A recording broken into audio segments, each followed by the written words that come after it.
Obama welcomes Trump to White House. Donald Trump and Barack Obama meet at White House. President Barack Obama is hosting his successor Donald Trump at the White House for what could prove to be awkward transition talks. The Republican president-elect has questioned Mr. Obama's U.S. citizenship and vowed to dismantle his legacy. During the campaign, Mr. Obama called Mr. Trump uniquely unqualified but now says he is rooting for him after his shock defeat of Hillary Clinton. Thousands have taken to the streets of major U.S. cities denouncing Mr. Trump. Latest updates: President Trump's possible cabinet Trump presidency. Questions answered: should anyone worry about Trump victory? What will President Trump do first? 6 ways the world could change. What went wrong for Hillary Clinton? The Democratic Party in disarray. White House spokesman Josh Earnest has insisted Mr. Obama is sincere about ensuring a smooth handover when he meets Mr. Trump, though he added, "I'm not saying it's going to be an easy meeting." Mr. Trump flew from New York on his private jet and landed at Reagan National Airport, just outside the nation's capital. The president-elect broke from protocol and barred journalists from traveling with him to cover his first meeting with Mr. Obama. The two men are expected to appear together for the cameras in the Oval Office after a behind-closed-doors meeting. The president-elect is being accompanied by his wife, Melania, who will have a meeting with First Lady Michelle Obama. Mr. Obama, who congratulated his successor in a phone call in the early hours of Wednesday, said it was no secret that he and Mr. Trump had pretty significant differences. But the Democratic president, who had campaigned against Mr. Trump, urged all Americans to accept the result of the presidential election.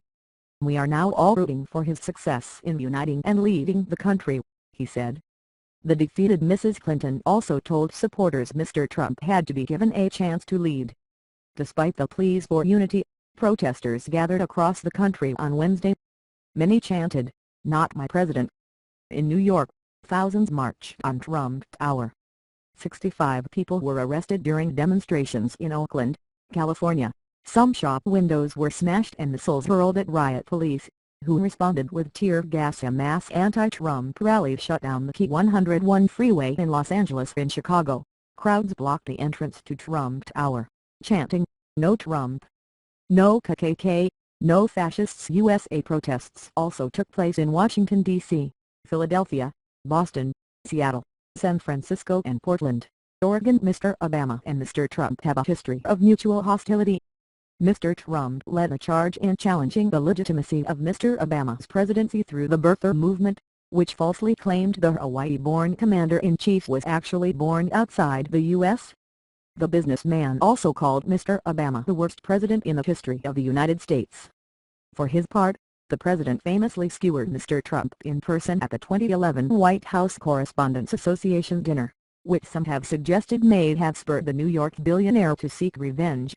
With the Republicans now holding the majority in both chambers of the U.S. Congress, Mr. Trump can more easily target Obama initiatives such as his health care reforms. Vice President-elect Mike Pence, the favorite among social conservatives, is also meeting behind closed doors on Thursday with Vice President Joe Biden, one of the Democratic Party's most popular figures. Mr. Trump is already setting up bilaterals ahead of his January inauguration as the nation's 45th U.S. president. The office of British Prime Minister Theresa May said on Thursday that the president-elect had invited her in a phone call to visit him as soon as possible.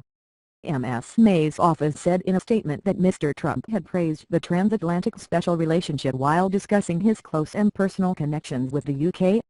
Mr. Trump has family and business ties to Scotland. The president-elect's transition team for the 10-week period until inauguration will be led by Chris Christie, governor of New Jersey. Mr. Trump, who has never held elected office, has said his immediate priorities will be restoring the country's infrastructure and doubling its economic growth. How Trump won in Max. Who voted for Trump? Trump victory, World's Press asks, what now? As president-elect, Mr. Trump is entitled to get the same daily intelligence briefing as President Obama, which includes information on covert U.S. operations and other data gathered by America's 17 intelligence agencies. Mr. Trump's team is understood to be focused on quickly filling key national security posts.